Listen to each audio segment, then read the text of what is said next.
Finalmente chegou o dia do grande ataque. O dia que a rapaziada vai invadir Onigashima e só vai voltar segurando a cabeça do Kaido e do Orochi. A baleia da Shinobu tava sendo devorada pelas cobras do Kanjuro, mas o Kawamatsu corta elas no meio. A Robin fala que eles precisam salvar o Momo, e o Gado Supremo já foi atrás dele com seu Skywalk. O Chopper avisa que o Kanjuro era um espião inimigo e o Luffy quase teve um treco. O Sop usa um Midoribushi Shuriken de plátano pra tentar derrubar a garça, mas o cabelo menstruado rebate facilmente. Só não esperava que o Sanji aparecer em cima dele, metendo logo uma voadora. Mandou uma sequência de chutes e se esquivou das pinceladas do Kanjuro. Ele caiu lá de cima e tentou subir de novo, mas o Kanjuro começa a rodar o cabelo igual um louco e faz uma nuvem negra enorme. O Kinemon grita pro Sanji voltar, porque essa é uma técnica que eles nunca viram antes. E começou a chover flechas negras por todo lado. Essa era a chuva da noite. E a rapaziada foi obrigada a sair correndo pra não ser pega pelas flechas. O Frank e o Zoro saem quebrando todas que vinham na direção do Sunny. A Nami acabou tropeçando em uma flecha e tava prestes a virar espetinho, mas o Sanji se joga na frente dela, falando que ele é o único que pode atravessar uma flecha no coração da Nami e da Robin. O Hanyen Tonosuke chorava, pedindo pro Kanjuro parar com isso, senão vai todo mundo morrer. Mas era exatamente isso que aquele desgraçado queria. Disse que o Oden e a Toki apenas adiaram em 20 anos a morte desses lixos, e que o mais engraçado de tudo é que o líder desse bando de samurais em busca de vingança é só um moleque chorão com medo de altura. Aí eu vou ter que concordar com ele. Os bainhas vermelhas continuavam cortando todas as flechas, tentando ir atrás do Momonosuke, enquanto o Kanjuro ria da desgraça deles. Só que um milagre acontece e o pivete decide fazer alguma coisa de útil. Gritou pra todos os seus seguidores não se preocuparem com ele e focarem só em arrancar a cabeça do Kaido e do Orochi pra salvar o país. Aí o Luffy já dá um sorrisão e todo mundo fica cheio de orgulho, sem acreditar que ele agiu como um homem de verdade pela primeira vez. O macaco de borracha grita que ele não passa de um pirralho nojento e tarado que só sabe dar ordens nos outros, e mandou ele dar um jeito de sobreviver porque vai voltar pra buscar ele. E quando o Luffy fala que ele é seu amigo, o moleque começa a chorar horrores. Depois disso ele foi levado de vez e os piratas partem rumo a Onigashima. O Frank avisa que um dos navios inimigos tá fugindo, mas o Luffy fala que pode deixar porque eles estão indo pro mesmo lugar e é só afundar eles depois. E ficaram surpresos quando descobriram que o capitão já tinha afundado outro navio. A inútil da Shinobu chorava igual uma criança, pedindo desculpas por ser uma fracassada. Se fosse eu, jogava ela pra virar comida de tubarão só de meme. Até porque com essa gordura toda ela ia alimentar os peixes por um mês, né? Os bainhas vermelhas estavam felizes de rever o Denjiro, e o Raizo pergunta o que diabos aconteceu com o rosto dele. Ele ficou tão puto e frustrado quando o mestre Oden morreu que acabou virando uma outra pessoa, mas disse que isso era uma longa história. Perguntaram se tinha alguém ferido, mas os samurais não caíam tão fácil assim. O Law manda eles vazarem do navio dele, porque isso aqui não é uma reunião de samurais. Só que todos agradecem por acolher eles, e o cirurgião fica pistola. O Kid grita pra não deixar os chapéus de palha saírem na frente, e do nada uma bola de canhão chega destruindo um dos navios aliados. E ela tava vindo daquele navio que fugiu, mas eles tinham canhões de longa distância que eram simplesmente assustadores. Isso porque as armas de Wano são as melhores do mundo. Os piratas feras se gabavam, falando que vão acabar com todos eles, e foram atingindo um navio atrás do outro, diminuindo cada vez mais as tropas. O Luffy manda irem atrás deles, e o Kid não tava nem aí pra quantos navios samurais iam afundar. Mas se continuasse assim, ia todo mundo afundar antes mesmo de chegar em Onigashima. Um maluco com cara de periquito comemorava, falando que agora acabou pra eles. Todos os lazarentos riam como se já tivessem vencido a guerra. Mas do fundo do mar vem um guerreiro lendário, mandando um karatê dos homens peixes, e abriu um buraco e atravessou aquele navio de guerra gigante. O Luffy tava tentando entender o que tava acontecendo. O homem peixe usa um Murasame, que destrói todos os canhões de longa distância que eles tanto se orgulhavam. Ninguém tava entendendo nada, e a Robin fala que talvez um fantasma de um bebê que morreu afogado esteja matando eles. Nem um pouco macabra, graças a Deus. Os chapéus de palha se aproximam do navio afundado, e o guerreiro aquático fala que ele nasceu no distrito dos homens peixes, no reino Ryugu. A rapaziada já tava animadona, porque o seu mais novo companheiro chegou. Esse era ninguém menos que Jinbe, o cavaleiro do mar. Uma recompensa de 438 milhões de beris. O Lau e o Kid estavam completamente incrédulos que esse monstro ia se juntar aos Mugiwaras, e a rapaziada comemora como se tivessem ganhado na loteria. O Tritão fala que ele tá de volta, assim como ele prometeu, e tá aliviado que chegou a tempo pro combate. O capitão corre pra dar um abraço no malandro, e o cara é tão querido que a tropa toda chorou quando ele chegou. E sem dúvidas um Eishichibukai é um baita reforço pro bando, né? Ele fala que demorou porque teve que cuidar de uns feridos dos piratas do sol. A Carrot achou que nunca mais veria ele, depois que ele ficou pra trás em um Holy Cake. Mas lá o Luffy disse que agora era seu capitão e ordenou que ele voltasse com vida. Lembrou de quando eles se conheceram na prisão de Impel Down, quando o Luffy salvou o Homem-Peixe que jurou que podia ajudá-lo. Depois disso, o Jinbe arriscou a própria vida pra proteger o Luffy do Akainu, e também salvou o Pivete quando ele tava depressivo depois que o Ace virou Donuts, e principalmente quando o Luffy ia morrer por perda de sangue. O Jinbe foi o único da ilha que se ofereceu pra doar seu sangue, e agora esse era o novo timoneiro do bando. A gente já viu que esse caba tem habilidade porque ele simplesmente surfou com o navio em uma onda gigante. Eles decidem brindar pra celebrar a chegada do Jinbe, mas o Sanji fala que nem tem bebida no navio. Só que o Zorão, com seu olfato aguçado, sente cheiro de bebida vindo de Onigashima. O cozinheiro de boteco fala que isso é só o cheiro de água do mar, mas o Luffy também tava sentindo o cheiro de carne fresca. O Calvomon tenta tenta fazer uma reunião estratégica com o bando do Luffy, mas o Lau fala que nem adianta porque aqueles lá não pensam não. Do nada o Shishilian chega voando, falando que precisa das instruções estratégicas do Lau. Ele ia liderar os Minks enquanto o velho Ryo liderava os samurais. E o Lau já tava puto que esses jumentos não paravam de se reunir no navio dele. Eles falam que é impossível entrar na ilha de barco porque tem muros enormes, e o único jeito de entrar é pelo portão da frente. Mas eles conseguiram as plantas com aquele carpinteiro safado e descobriram que tem uma pequena entrada secreta nos fundos. Então eles vão entrar escondidos e surpreender o cachaceiro do Kaido, que vai estar bêbado no banquete. Esse era o grande plano do Kinemon. O Denjiro fala que ele é muito engraçado e pergunta qual é o verdadeiro plano, porque é claro que esse plano infantil era só pra enganar o Kanjuro, né? Mas o Kinemon nunca tinha falado tão sério na vida, e ficou em choque quando acharam que ele tinha um plano melhor que esse. Então Lau salva essa anta e começa a explicar um plano de verdade. Disse que se os inimigos perceberem o ataque, vão focar nos 9 bainhas vermelhas, além dele, do Luffy e do Kid, que são 3 capitães. E diz que eles podem bolar o melhor plano do mundo, que não vai adiantar nada, porque aqueles 2 idiotas vão chegar quebrando tudo pelo portão principal. Então diz que esses idiotas vão ser a isca perfeita, já que eles são fortes o bastante pra ganhar tempo. O Kaido vai mandar quase todos seus capangas pra parar eles no portão principal. Aí sim eles vão aproveitar pra passar pelas montanhas com pouca vigilância. Mas geral ficou em choque quando ele diz que quem for pela montanha também vai ser a isca. Ele diz que os bainhas vermelhas iam pelo mar, mas um navio normal seria pego pelos redemoinhos. Por isso eles vão por baixo d'água no Polar Tang. Sem contar que o poder do Lau vai botar todo mundo dentro da ilha em um piscar de olhos. Agora sim eles vão se preparar pra verdadeira batalha. E o cara de pau do Kinemon meteu o louco, falando que vai ser exatamente como ele planejou. Lá no portão Toril, o Sop se assusta quando vê que aquilo era uma fortaleza. Os guardas estavam loucão de cachaça no cérebro e o Zoro queria muito se juntar a eles. Perguntam se o Luffy quer mesmo invadir essa fortaleza, mas o moleque fala que vai destruir todos que ficarem no seu caminho. E no final a cabeça do Kaido e toda a bebida dele vão ser dos Mugiwaras. O guarda percebe o navio inimigo e atiram bolas de canhão, mas o novo timoneiro desvia de todas elas com a maior facilidade do mundo. O Frank arremessa a âncora e prende ela no portão. A Nami fala que nunca viu um navio se mover assim, e eles não sabiam se o Jinbe era muito habilidoso no timão ou só era louco mesmo. E desse jeito eles saíram do alcance dos canhões. O Sanji e o Zoro partem pra explodir as bolas de canhão no ar, e o capitão chega mandando um Gatling Gun pra derrubar 30 malucos de uma vez. Um ogro gigante tenta meter uma paulada no Luffy, mas se ele caísse pra um simples guardinha desses, não conseguiria nem chegar perto do Kaido, e devolveu um Gomu Gomu no Pistol que deformou a cara do maluco. Os capangas mandam uma chuva de balas, mas o Zoro fatia todas. Pulou em cima deles e meteu um Nitoryu Takanami que arrebentou aquele bando de otários. O Brook tava completamente cercado, mas usou um Soul Solid pra congelar e transformar todo mundo em iceberg. A Robin usa suas 1000 flores, mãos gigantescas, que não fazia nenhum sentido porque ela criou 2 pernonas enormes pra pisotear geral. E queria eu estar no lugar desses caras sortudos pra ser pisado pela Robin.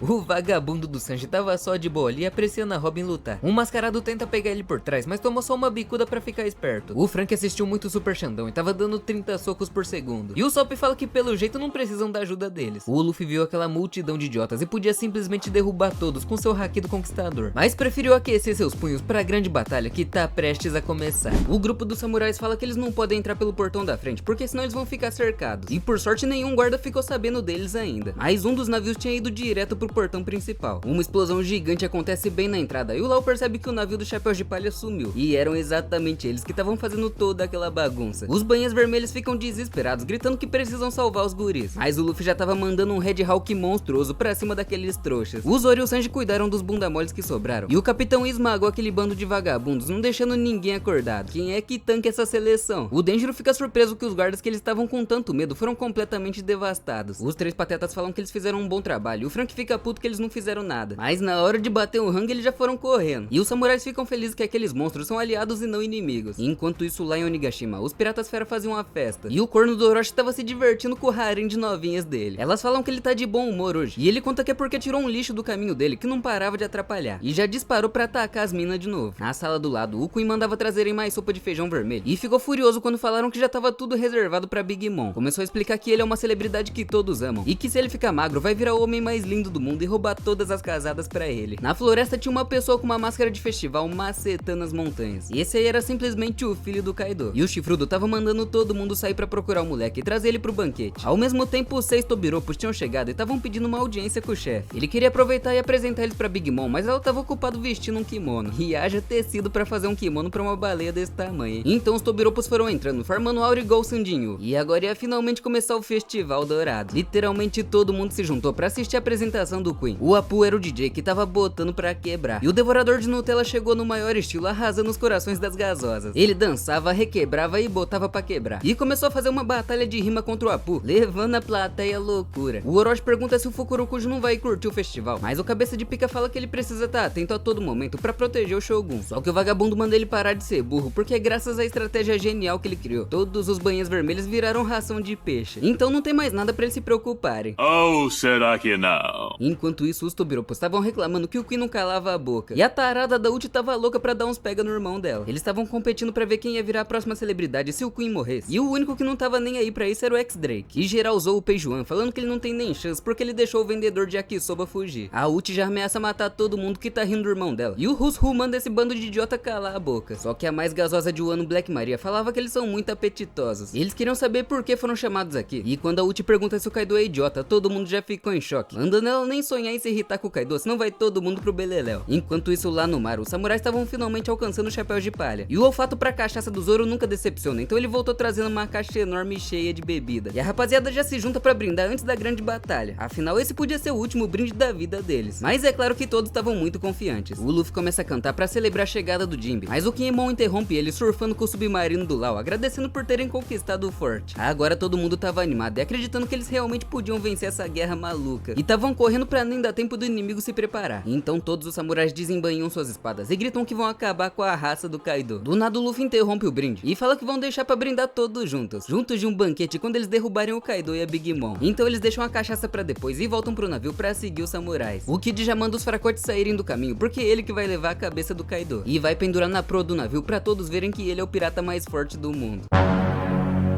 O Luffy, que não é bobo, já manda o Jinbe botar sebo nas canelas e passar o navio daquele maldito. Do outro lado, o time do Lau já tava se preparando pra mergulhar. Eles afundam a 100 metros do mar e partem direto pra entrada dos fundos de Onigashima. O Luffy grita pra todos os guerreiros que eles vão na frente e continuava competindo com o Kid pra ver quem chegava antes. O Kinemon manda os homens não baixarem a guarda porque pode ter uma emboscada a qualquer momento. O destino de Wano vai ser decidido nessa batalha. E hoje os samurais vão se vingar por tudo que aqueles malditos fizeram com o país deles por 20 anos. Eles finalmente chegam em Onigashima e dão de cara com um crânio gigante. Todo mundo fica de boca aberta com o tamanho daquilo. Essa é a fortaleza do Kaido. Todos os guardas estavam dando uma festa, então não tinha ninguém esperando pelo ataque. O que quer dizer que ainda não receberam as informações do Kanjuro. O Usopp avista um guarda chapadaço de longe. A gatinha grita que só pode ser invasores. Mas antes que eles pudessem fazer qualquer coisa, o God Usopp lança uma semente do sono que faz todo mundo tirar um ronco. Os samurais chegam logo depois com todo cuidado para não serem vistos, mas não entenderam nada quando os guardas já tinham sido silenciados. O Jinbe fala que se eles chegarem com esse tanto de navios, o inimigo com certeza vai reagir. Então eles se preparam para portar, porque a partir dali eles iam a pé. Mas o que ninguém esperava é que os samurais começaram a destruir os próprios navios para esconder eles no fundo do mar. O Luffy pergunta se eles têm cocô de galinha na cabeça e como eles vão fazer para voltar agora. Mas o Kinemon manda ele ficar tranquilo, porque agora eles só vão embora pelo portão da frente segurando a cabeça do Kaido. Eles se dividem em dois grupos para tomar as trilhas da montanha e caminham em silêncio pro inimigo não perceber o ataque surpresa. A Robin, macabra como sempre, fala que eles vão ser engolidos pelo mar. Aí o Deb e o Lloyd entram em choque, achando que eles iam ter que afundar o Sunny também. Mas o Jinbe conseguia esconder um ou dois navios. O problema é que assim que eles desembarcaram, deram de cara com milhares de inimigos e perguntaram como eles não perceberam isso antes. Mas a Robin era a única com cérebro ali e mostrou o portal do Kinemon na ponte. Ele tava deixando todo mundo com as roupas do inimigo pra poderem se misturar na multidão. O Luffy já corre pra zoar o Kid, falando que agora sim ele parece forte. E o cabeça de tomate só aceitou porque ia ser bom pra ignorar os lixos e partir direto pro Kaido. O Luffy também passa por lá e fica parecendo um Gogo Boy. O Guaxinim de estimação ganha um capacete bem másculo e a Nami fica mais gasosa que o normal. O esqueletão fica puro drip, mas a Robin fala que ele ficou sem graça. Mas qualquer um ficava sem graça perto desse traje dela cheio de respeito, né? Todo mundo ativa o modo rock and roll e só o Usopp fica exatamente do mesmo jeito. E o Kinemon explica que se eles ficarem peladões ou rasgarem a roupa, ela desaparece. Depois disso começa a usar discurso no Mi pra motivar os guerreiros, falando que o inimigo tem muito mais soldados, mas eles têm muito mais garra e todos devem voltar vivos depois de acabar com a raça dos piratas fera. Lá no palácio, o Orochi tava louco pra fazer maldade, ainda mais depois de entregarem um cabaré cheio das do job na mão dele. Esse cabeçudo tava despreocupado porque o Kanjuro tinha contado todo o plano dos banhas vermelhas antes e ele mandou explodir todas as pontes e aniquilar todos os samurais de uma vez. O que ele ainda não sabe é que os samurais estavam vivinhos da Silva e já estavam até em Onigashima pra comer o toba dele. O Kinemon lembra de todo o inferno que eles passaram na mão desses lixos e a grande invasão finalmente começa. Os 5.000 soldados se dividem e vão cada um pra um lado, enquanto os banhas vermelhas iam até o castelo por baixo d'água com o Polar Tang. E todos os piratas feras estavam distraídos com o show do Queen, então não faziam nem ideia desse ataque surpresa. Antes do ataque, o Frank fala que tem uns brinquedinhos pra usar contra os inimigos e o Chapéu de Palha ficam animadões, mas o bando bando do Kid tava indo na frente e cagando pro plano, falando que não tá nem aí pros samurais e só quer a cabeça do Kaido. E você vê que os caras são burro mesmo, quando até o Luffy tá seguindo o plano e eles não. E o Zoro vai atrás do capitão que tava tentando impedir o Kid. Enquanto isso, as gatinhas fera continuavam rebolando na balada do Queen. Lá embaixo, os capangas não conseguiam acreditar que tinham que ficar de guarda logo no dia do festival. Mas pelo menos eles tinham bebida e nenhum samurai ia chegar até ali. Mas foi só eles falarem que do nada o Kanjuro aparece. Eles acham que ele é um dos banhas vermelhas e ao invés de explicar, o cabelo menstruado simplesmente fatia eles. E ele só não contou a mudança de plano pro Orochi porque ele tava perdido nesse labirinto junto com o Momonosuke. O Luffy corria milhão atrás do Kid, mas ele já tava camuflado no meio daquele bando de bêbados. É claro que o Zoro também já tinha se perdido do Luffy. E dá pra ver que ele tava focado na missão quando o maluco ofereceu o Goró pra ele. Ele recusou porque tava procurando o chefe. Lá no navio tava todo mundo reclamando que o Frank tava demorando demais. Mas ele manda eles ficarem tranquilos porque vão alcançar todo mundo rapidinho, já que ele lançou um rinoceronte negro turbinado pra disparar 300 km por hora, junto de um tanque de guerra comandado pelo Guaxinim e pelo Narigudo pra explodir geral. A rapaziada fica maluca quando o Jinbe conta que o Luffy foi impedir o Kid. E mais ainda quando contou que o Zoro foi atrás dele, porque um só ia piorar as coisas e o outro ia se perder. Mas hoje certamente não era o dia de sorte do Sanji, porque ele tava louco pra entrar naquele tanque junto com as gatinhas. Mas a balofa da Shinobu ocupava o lugar de 3 pessoas e não sobrou nada pro Betinha. Ele ainda gritou pro Sop trocar de lugar com ele, mas ele não era atirador, não podia substituir o Narebas. Pro Frank também não sobrava nada, já que ele queria dar uma carona na garupa pra Robin, mas quem foi com ele foi logo o esqueletão maldito. Então eles combinam de se encontrar no fundo da ilha. O Gado Supremo tenta ficar pelo menos com as migalhas e chama a Robin pra ir junto com ele, mas ela recusa porque ele ia se sujar todo no topo do tanque e preferiu ir com o Jinbe. É isso que sobra pro Beta. E logo atrás dele estava o filho do Kaido só na espreita. Enquanto isso, os Tobiropos estavam quase saindo na porrada, já que qualquer coisa que falavam, a Uchi ficava boladona achando que era com ela. E um subordinado vai finalmente chamar eles pra se encontrar com o Kaido. Os capangas estavam impressionados com o tanto que o Zoro aguentava beber. Pelo jeito já tinha esquecido da missão de procurar o Luffy, mas na verdade ele tava só acumulando mais ódio contra esse povo nojento, que não parava de zoar o pessoal de Ebisu e de Okobori, que nunca vão beber uma bebida decente na vida. E já que eles gostavam tanto daquela bebida assim, começou a afogar um maluco com tanta bebida. Os caras do lado tentam impedir, mas ele dá só uma piscadinha com o haki do Conquistador que bota todo mundo pra dormir. E manda os outros não se preocuparem porque eles só desmaiaram por beber demais. Enquanto isso, Luffy saía gritando no meio da festa e subindo na cabeça dos outros, perguntando se viram um cara de bunda por aí. E com ele foi a mesma coisa que o Zoro. Já tava louco pra comer aquele banquete de carne que os piratas fera ofereceram. Mas os vagabundos também estavam zoando, falando que ali tinha mais comida que o povo de Okobori jamais vai comer na vida. Então ele lembra da Otama que não comia nada há meses. E o único dinheiro que ela conseguiu pra comprar arroz no aniversário de 8 anos dela, ela foi lá e deu tudo pro Luffy. E enquanto ela passava fome, esses vermes até desperdiçavam comida e jogavam toda a sopa pro alto porque não combinava com cachaça. O Luffy só lembra da Otama chorando de tanta felicidade por comer aquela sopa pela primeira vez. E não aguentou quando viu aqueles lixos jogando tudo no chão e falando que vão dar comida podre pros pobres da cidade. Será que ele vai conseguir se segurar pelo bem do plano ou já vai arrebentar a fuça de todo mundo agora mesmo? É isso que a gente vai ver no próximo vídeo. Então se você gostou e quer que eu traga o próximo episódio o mais rápido possível, já arrebenta o botão do like e se inscreve no canal se não for inscrito, pra gente bater 1 milhão de inscritos até o final do ano. Faltam só mais 805 mil, eu acredito. Aproveita pra assistir esse próximo vídeo aí na tela que tá brabo demais. Eu vou ficando por aqui. Valeu e falou! I like those Balenciagas, the ones that look like socks. I like going to the Tula.